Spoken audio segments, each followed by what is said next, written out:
So we're going to start breaking down the cooling system on the car first, since we're definitely overheating, and I want to do this pretty systematically.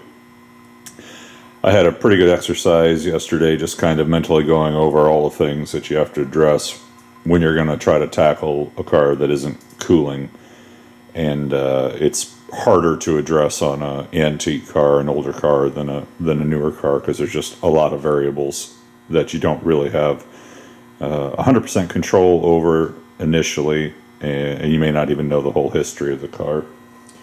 So you know, the most common reason for a car is just to overheat, is just lack of coolant in it. You have a leak somewhere, you're losing coolant quickly or slowly, and it's just not there. So we'll start there to make sure that we don't have any leaks. I'm pretty darn sure we have coolant. I saw it when we started, and I don't think that's part of the issue at all. I don't know what the mix is of coolant and water in there. It's kind of funny. It's when you're on the internet and looking over everything, everyone has a different theory about what coolants to run in a car. Yeah, you can use plain water, and water actually transfers heat better than coolant mixture on a mathematical scale, but a coolant and water mixture won't boil as fast. It won't freeze. It freezes at a lower temperature, and it has the rust inhibition and all the other properties of coolant to keep the interior of the cooling system up to snuff. So I'll make sure we have an actual proper mix, and ironically, straight coolant, like apparently some people are doing that as well. 100% pure concentrated antifreeze without any water is not a superior coolant to a mixture. So we'll just make sure what we have is good stuff in there. It looked pretty good though, and actually looked fairly clear. No pressure, that's kind of the next way to break down a cooling system. That was kind of a fascinating exercise for me. I didn't realize it, but this may not be 100% mathematically correct, but for every pound of pressure you generate in the cooling system of a car, they say you get about 3 additional degrees of temperature increase before you'll have a boil. So a pressurized system can handle more heat before a boil over. Getting out the manual on this car, it's a 7-pound pressurized system. It is a pressurized system. The car is modern enough to have that. So if it's a 7-pound system, that means you gain another 21 degrees of cooling capacity in your system, and that's huge. So it's important to find out, make sure that you actually do have, you can maintain pressure in your system. If you have a leaking radiator cap, that was like one of the most common reasons to lose pressure to your system. Of course, if you have a blown head gasket, you might lose pressure there too, but you got other problems going on there. But I literally watched videos where on modern cars that have 15 pounds of pressure in the system. So, that's 45 degrees of additional cooling capacity just from the pressure in a modern car. A failed radiator cap on a modern car can absolutely equal very, very fast overheating. So I thought that was pretty interesting, kind of an interesting discovery to kind of work through when you're working over overheating issues. The rest of the problems, or a lot of the other majority problems, and they can be hard to diagnose, is just a lack of flow of coolant through the system. So, gosh, let's go all the different ways that you can have poor flow through the system, particularly on this car here. If you have a plugged radiator, just from sediment and crud, obviously you're not going to get as much flow through the radiator, probably not as much heat transfer as well. So this car has a replacement radiator and a bigger radiator, and that's actually almost always a good thing. So anybody with an antique car or a performance car, generally, the bigger your radiator, you can make a pretty significant difference in your cooling capacity. And then in the radiator itself, when they say bigger, what they usually mean at the same time is more cooling fins and more turned loops of pipe within the radiator, just to get you extra dwell time of cool air going across those pipes and more effective heat transfer, which is what it's all about. If you have a slipping fan belt, well, that means you also then probably have a slipping water pump, and you're just simply not pumping water through your system as much as you should. Obviously, if the water pump is broken, if there was a bearing failure or some other type of internal mechanical issue where you're everything may be spinning, but you're not actually turning the blades, that's no good. And I've even seen pictures of different manufacturers' water pumps where the blades on the inside had actually just rusted away. So the pump was spinning and everything looked great, but on the inside, the amount of water being moved by the pump had been drastically deteriorated. So that was kind of interesting. On this car, it idles really slow, at least the way that we have it, it's presented to us. I haven't done any tuning on it yet, and I'm not digging into the carburetor and timing and other things yet. But it's a slow loping idle, and because it's a slow idle, that also means that the water pump is turning slowly, and it's just a slow amount of flow through the car. And that's pretty common on these antique cars when they're parked in traffic and in parades and other places where they're just simply idling at low speed. We're just not pumping coolant through the system very well, and you're prone to have an overheat. Let's see.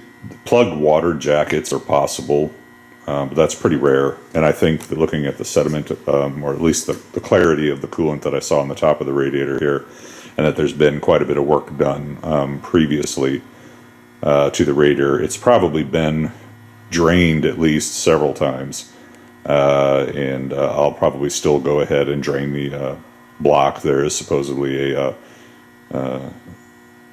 engine block drain.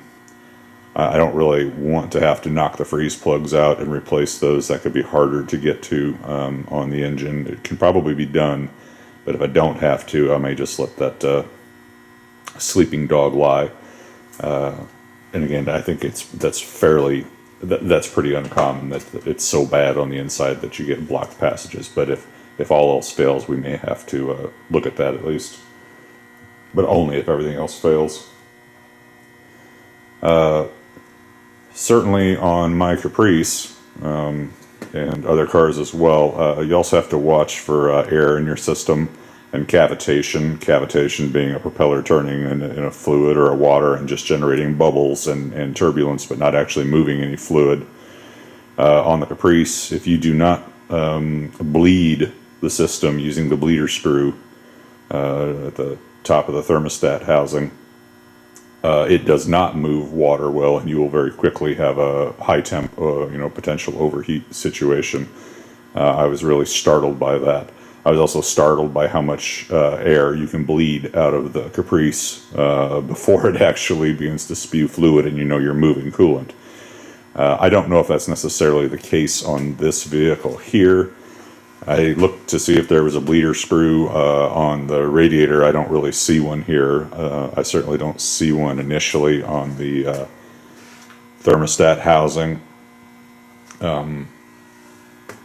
Before, what people would do is they would run them, shut them off, cool them off, open the radiator cap and fill up more fluid. Run them, shut them off, cool them down, fill it with more fluid. Just do that over a period of time. Perhaps some of these, I'm sure some engines are much more prone to having issues with needing to be primed and bled than other ones. But I like the satisfaction of a bleeder screw on a system because you can instantly, as soon as you start the car up, begin to purge air from the system, and then you get almost 100% proof confirmation as soon as you see fluid spewing out of the bleeder screw that we're actually definitely moving some fluid. The thermostat failing in the closed position obviously will cause an overheat. I don't know if you know, there was some suggestion that there might be a new water pump on the car. I don't know if the thermostat's been changed. Every thermostat has different ranges as well. The original one was more of, I guess, a 160 degree thermostat potentially. 180 is the common, and there are higher temperature ones like 190 degree thermostats. I bought a 180 degree thermostat because actually people were, you know, kind of complaining that under normal operating temperatures, with a 160 degree thermostat, the heaters just didn't have, they didn't work well because they just weren't getting a hotter coolant. And I think these engines are, you know, they're pretty cold-blooded to begin with, so it's going to be a long while additionally before you ever start getting probably good heat at the heater. So it was pretty common when these cars were new and shortly after for people to go to a slightly warmer thermostat. And generally on the antique car forums, they recommend a middle-of-the-road thermostat, one that gets your engine up to operating temperature, but not one that goes higher up into the 190 and plus range, or quote high performance thermostats. Some of the high performance thermostats that are out there really actually have, they'll be marketed as having faster flow. There are some people who recommend taking out thermostats, but generally that's frowned upon. It's kind of complicated, but generally you need, this is a fact, you do need turbulent water flow through a cooling system to have the most effective cooling. Straight flowing water, laminar flowing fluids do not cool as effectively as turbulent or churning fluids, because the only part of the fluid ever gets exposed to the hot metal surface. So anyway, the general consensus is, yeah, have a thermostat, have it running. The engine was designed to have a thermostat, and try to keep things stock and don't try to invent something that it wasn't meant to do.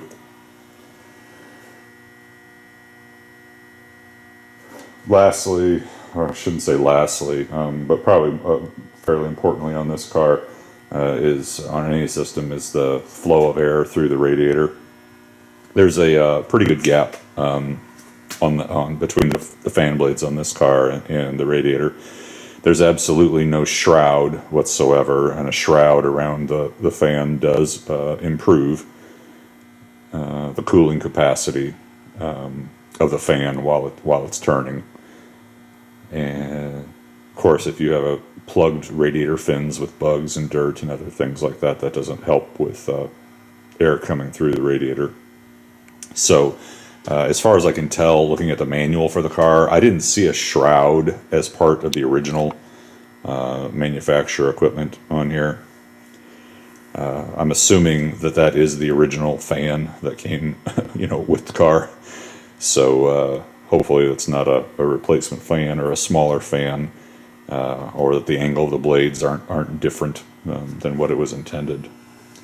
But definitely idling on these cars where they're just sitting and we're pulling nothing through the fan, through the radiator, and at a low speed. Additionally, the combination of slow flow of fluid through the radiator and zero air moving through the radiator makes them pretty prone to overheating, particularly a car that was on the borderline.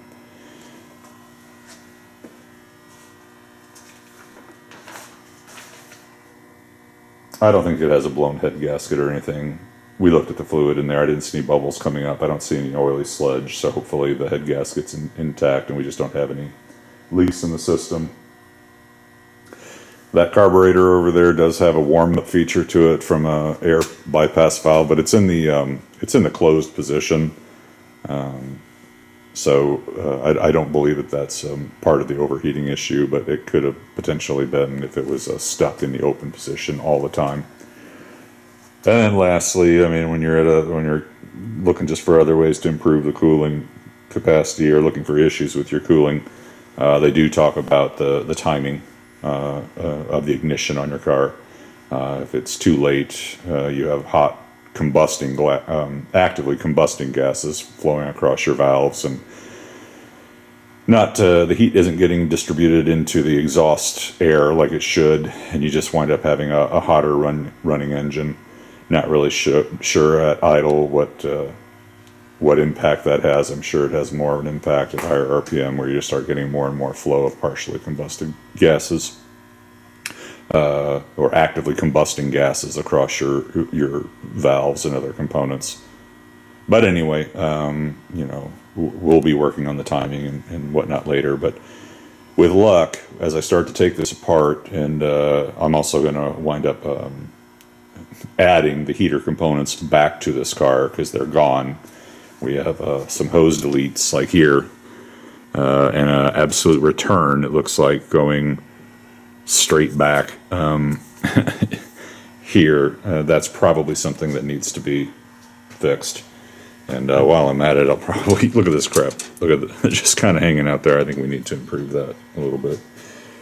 Anyway, so if I'm lucky, also, I'd like to find, I'll be relieved if I find a smoking gun, like literally an absolutely broken or garbage water pump, a thermostat that's either missing or stuck in the closed position.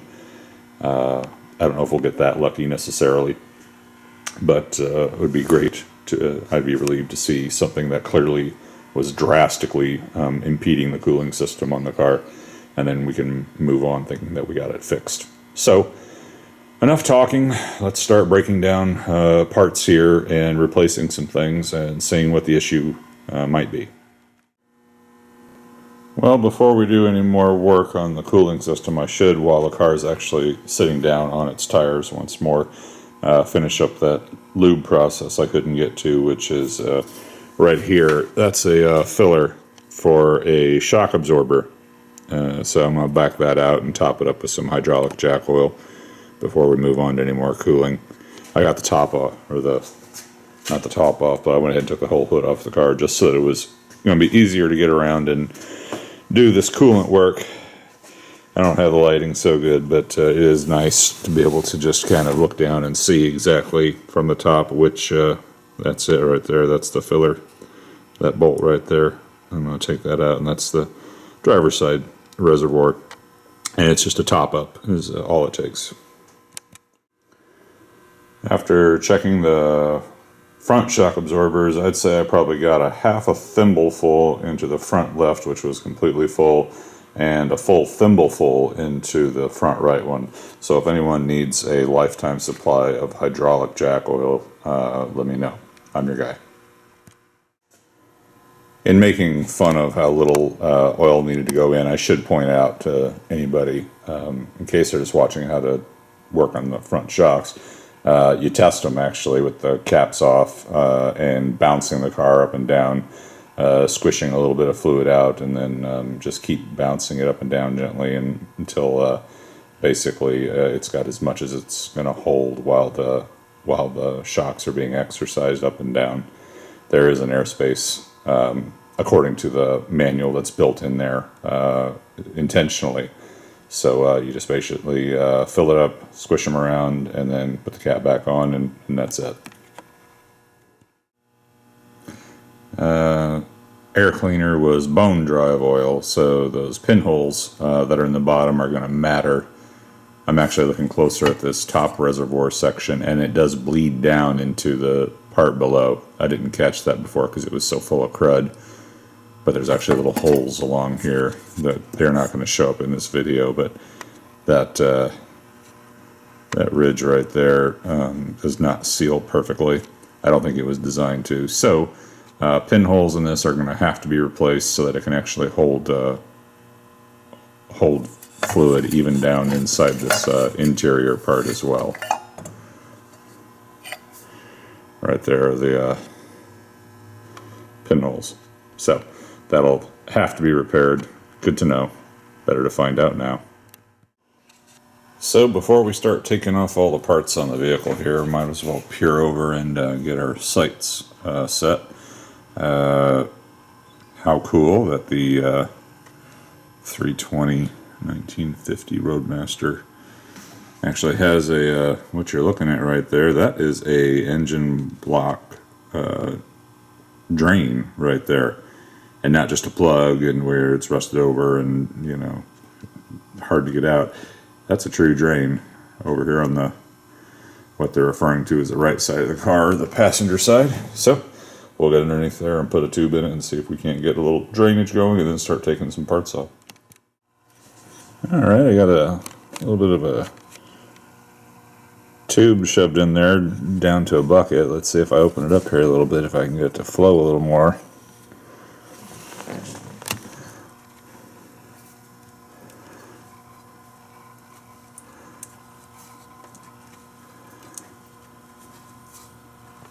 Oh yeah, there we go.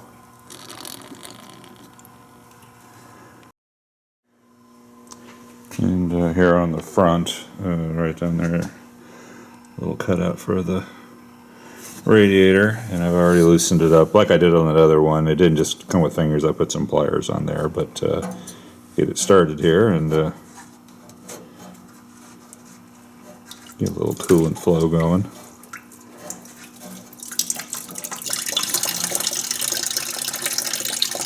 And that's pretty clear too, that's good.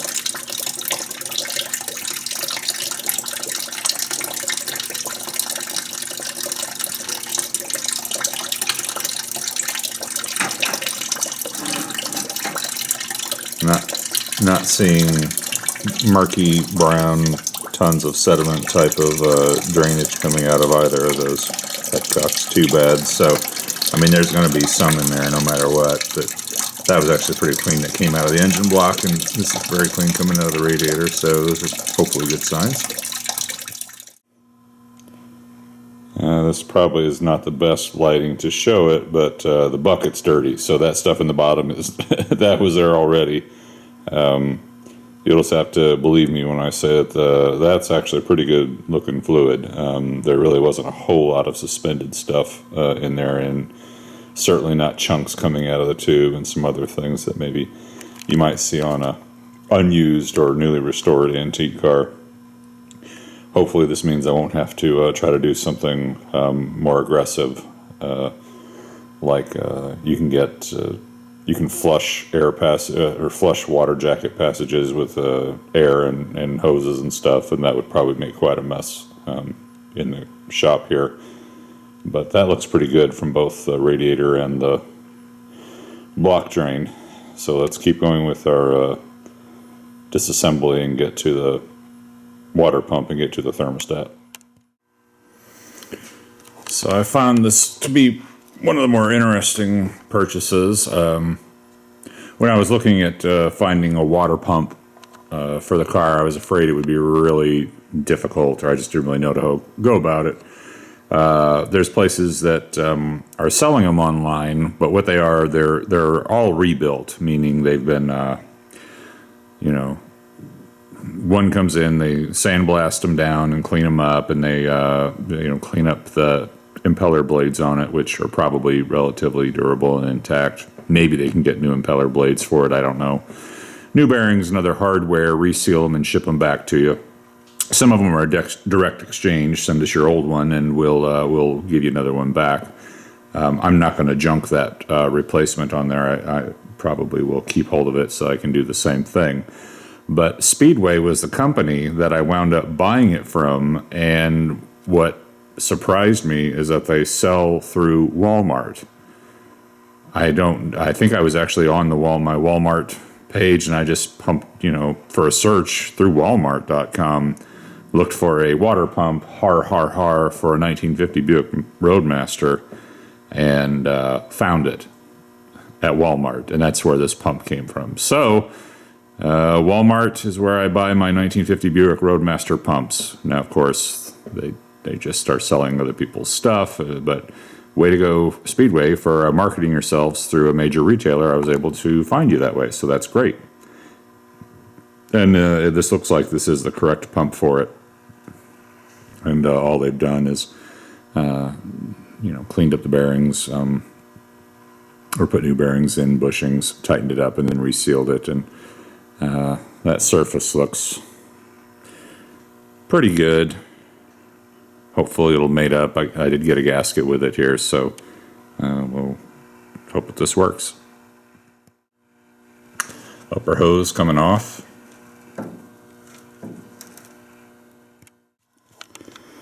Alright, and just by getting underneath there with a little screwdriver just to break that glue-like seal that develops around there. Not doing a lot of terrible prying on there, we're just breaking off the initial seal. You're able to get around there and poke at it just gently. And already I can get that one twisted off there and that one there, and we'll get the hoses off here and we'll move on to the next steps. Alright, we got hose off. The old gal, she's seen her days here, clearly. Look at that casting and look at the pitting going on in there. Well, let's take this apart and we'll get down a little deeper and get to the thermostat. And looks like I may have to actually, the screwdriver fell, wind up disconnecting the oil filter off of the system because it shares a... Well, no, I think I can escape. Yeah, no, I thought it shared the same bracket, but if I get rid of this guy right here, I might be able to get away with it. Probably not. I'll probably have to go deeper if I rarely get lucky. Oh, wait. Well, we'll just find out. And I guess this will be the big reveal. I got the two bolts that were holding this piece on here, and I thought that'd be the thermostat underneath there. Appears to be.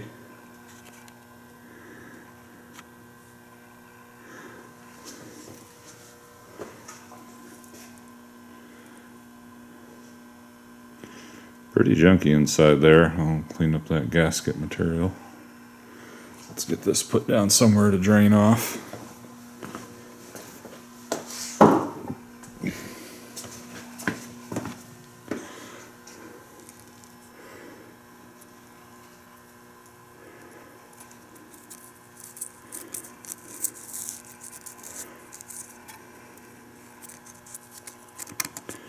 Alright. Pretty old dead gasket material here. Alright, it'll be hard for me to work one-handed here. I don't think I'm going to be able to get that out. So I better put the camera down and do some cleaning up here and drying and see what we got. So what I've got here now are the two thermostats, the new one that I bought and the old one. And a little concerning to me is this rubbery stuff that is all over the top of this thermostat here. Now, I didn't see this when it was new, so that could have been some gasket material, possibly. Not thinking so. There's also this kind of bled over, kind of yucky on the underside and turned over. I have a suspicion that the previous radiator may have been leaking and somebody poured coolant fixer, a rubberized type of bead compound that you can buy at the stores and automotive stores to try to quickly stop a leak in a radiator by sealing it up with this little black beads of goo that kind of go all over the interior. And they do recommend taking out the thermostat if you can, if you're going to run those, probably to keep it from plugging up. And I don't know, unfortunately I dropped this thermostat at least once really good taking it out and once getting it up here on the table, so I may have jiggled it loose. I was kind of hoping to find it in the stuck or closed position and go, aha, here's the problem. But what's more interesting yet to me is I purposely bought a 180 degree thermostat, and that is I don't know if it's going to show up on here very clearly or not, but the temperature range is marked on the back. Oh, good grief, I have it upside down. No wonder it wasn't looking very good to me. Anyway, it's stamped on there. I won't be able to keep it in focus, but it says 180 on there. On the back of this one, it says 195. And I do believe that they mark the temperature ranges of the thermostats on the back. And in addition to being plugged up with I don't know what kind of junk, this is the wrong thermostat. If this is 195 or 190 plus degree thermostat, such the wrong thermostat to be putting on an antique car. They need to open up at either 160, 170, maybe 180, not another 15 degrees over, especially if you're having idling or slow driving overheating issues. So again, I can't tell if it was the plug from the leaking solution, the quick fix solution that was put in there, or if it's in addition the wrong temperature range. But that's promising for me because again, I'm wanting to find a smoking gun. I want to know, was there something significantly wrong that was making the car overheat? That very well may be it. And thermostat issues are one of the most common reasons for overheating issues with a car. So anyway, but I do have a new water pump, and I'm absolutely going to put it on while we're going this far. We're just going to keep on going and make sure that we're starting with the best system that we can.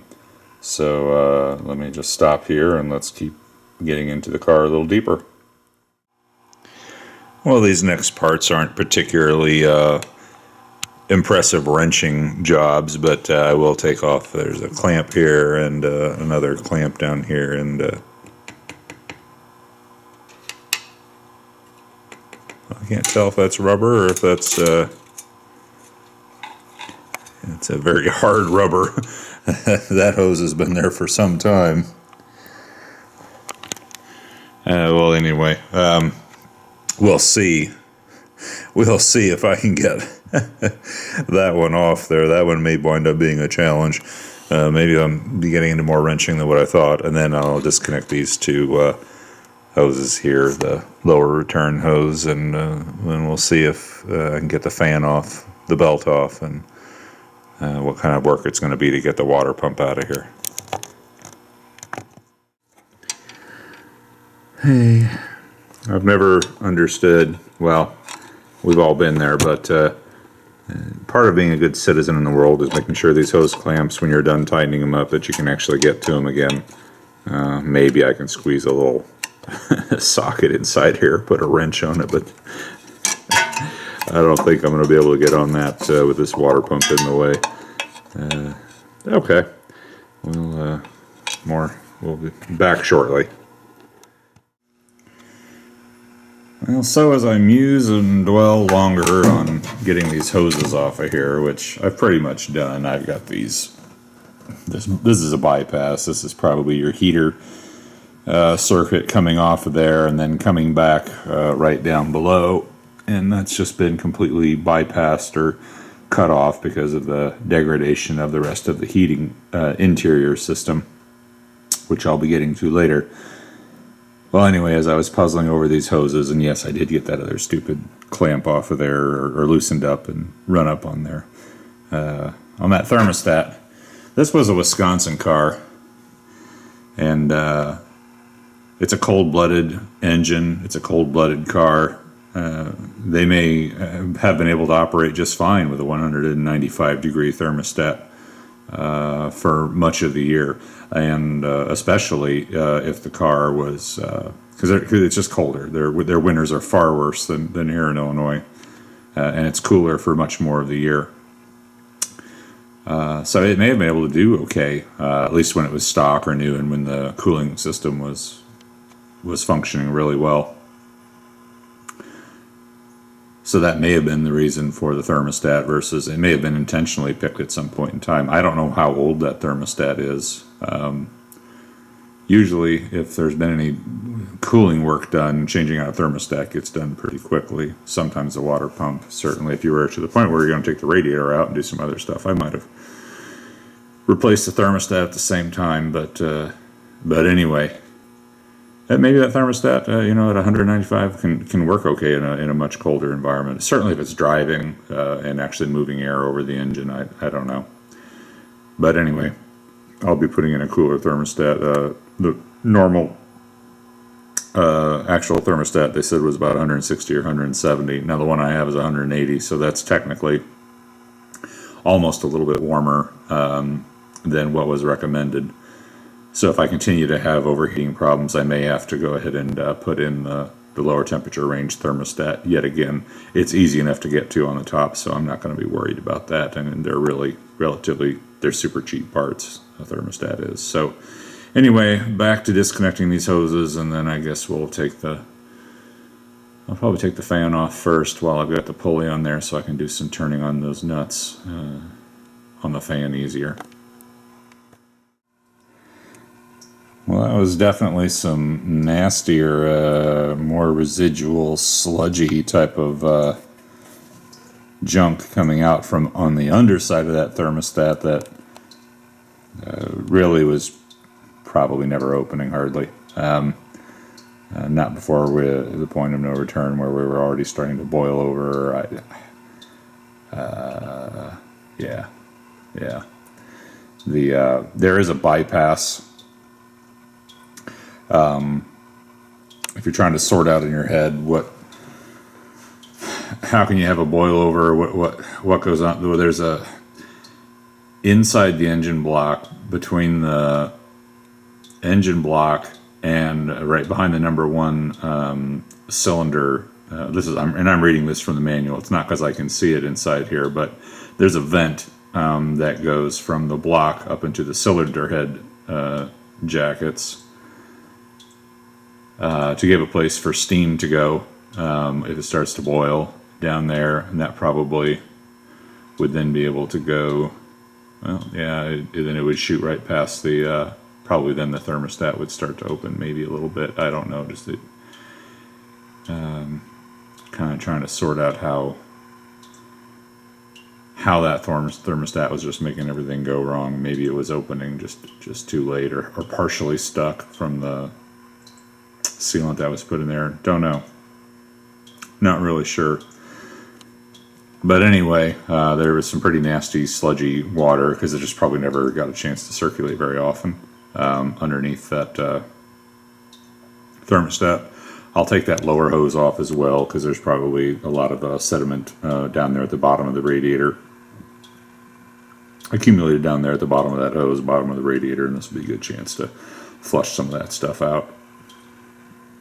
I don't think I'll be able to put a garden hose on necessarily. Well, I might be able to flush some water through there. I'll get a bucket and a siphon, or get a funnel or something, and kind of run some water through it just to clean it out while I'm here. Just seems like the right thing to do down there. Anyway, let's move on to that. So with the old fluid extraction pump, which has come in very handy so many times, I got the last bit of that fluid out of the bottom of the radiator.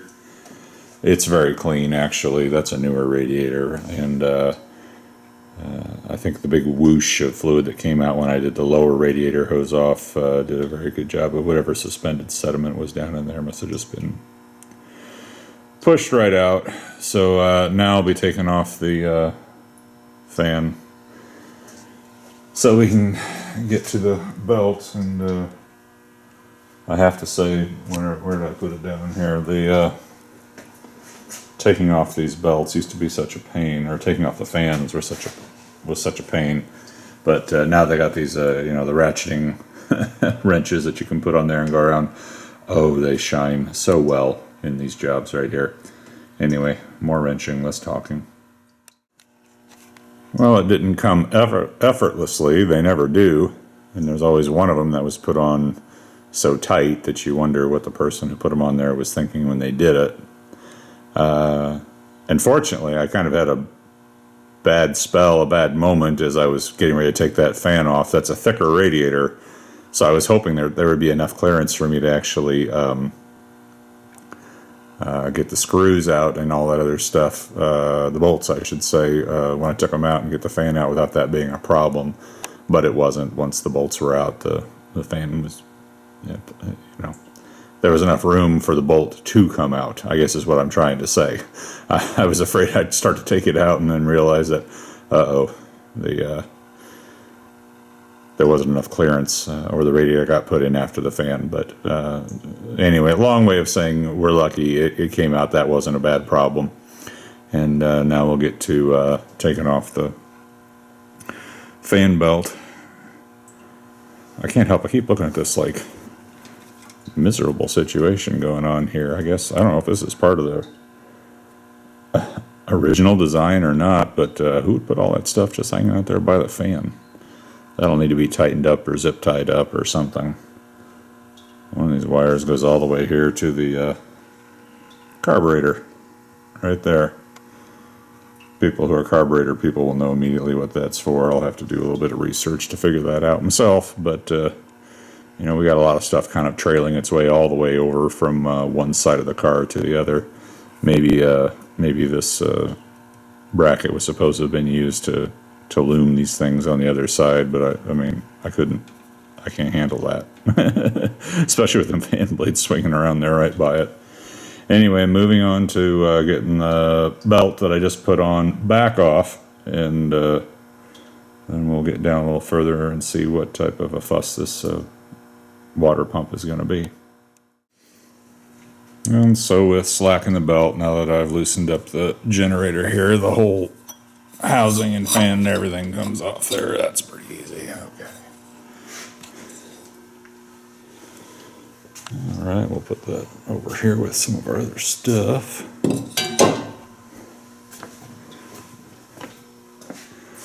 And here comes the pulley off. Now we're all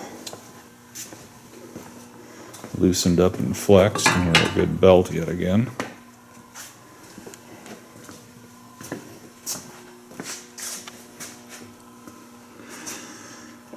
Alright.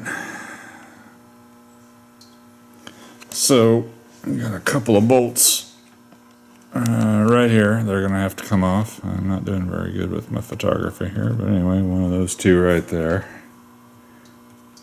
And then, let's take a look on the other side here.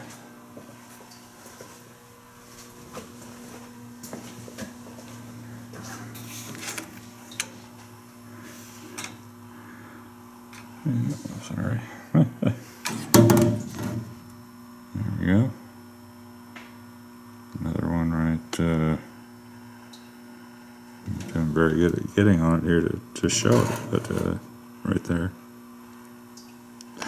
With that one crazy wire just dangles out in front of there. I'm gonna have to find out what that is all about. But anyway.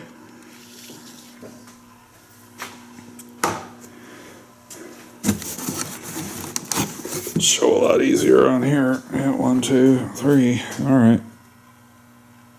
3. Let's get the old one off. So good. We were able to get those 3 bolts out of there. I even was able to get on this funny little bracket guy right here and oil it up. I actually spun it around all the way over, and I've gathered up all the crazy loose wires that were just kind of dangling all out in front of each other and have them on more of the back side of that bracket and the fan, and I'm feeling a lot better about that. Something tells me this water pump is not just going to come right off of there just because I got those bolts off. So I think what I'll do is I'll put the camera down and just kind of do some tugging and pulling and knocking, and let's see if we can't get it to loosen up and come off of there without too much fuss. Looking positive again that I'll be able to get these look like identical parts, so this looks like it's going to go and this is going to fit. I do have some extra pipes that I'll have to take off of here and probably pipe thread them up and put them back on there, and those are heater in and out. Right there is what's going on there. So I did put my finger inside here. I was just kind of checking where the vanes on the turbine are in the old one there, and they're in about the same spot as they are over here. Modern cars, some foreign cars will literally have plastic water pumps, and they'll put some metal vanes in them and stuff, and those can corrode and go away. I think the vanes on the inside of these are so thick that they really don't fail or go away or rust away to the point that they don't pump anymore. I think we're just down to just bearings failing and other things like that. And this one is, I could put my finger inside here and twist hard, and it, you know, it was solidly connected. So I think we're pumping water. I think that was happening. I just don't think the thermostat was opening, or just opening too late. Maybe not at all opening, I don't know. Anyway, we're going to finish out this swap. I'm going to get these pipes off of here, get them over onto there, and then get this bolted back up. And then we will move on to next steps. Well, I got the pipes off. I don't know if this is going to show very well, but man, they are just crudded up on the inside here. Both ends. I'll see if I can get that cleaned up. I may have to get a different pipe. I don't know. Even the short one here is not doing. What the heck am I there? Not exactly a champ either. I can get a drill bit in there and kind of clean that up a little bit.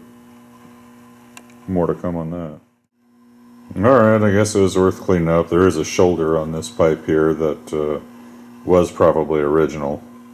I cleaned up those threads a lot and then ran that nasty drill through the center of that to clean up the interior and make that a little better at least.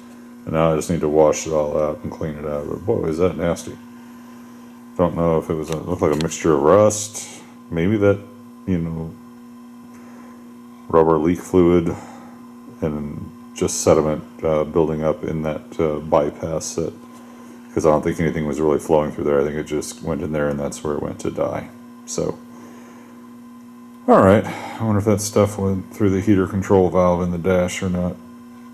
Well, we'll find out later, I suppose. Very good. We pretty much have everything back. I have purposely left the heater hose delete available because we're going to go back and we're going to get that fixed and we're going to have a heater put back on here. I had a gasket that came with the water pump. Unfortunately, the thermostat, I realized, came with no gasket, but that's all right because Grant and I just fabricated a new gasket using some generic gasket material there that I buy in sheets, and that should work out all fine. So, way to go, Grant. And we have got this buttoned back up, and we will begin tomorrow sorting out the heating system, finding out what hoses we need to get, what connections are broken or missing. Should be interesting. I may have to get into the dash to a certain degree to look at the valves that control the flow of coolant in there, so more to come.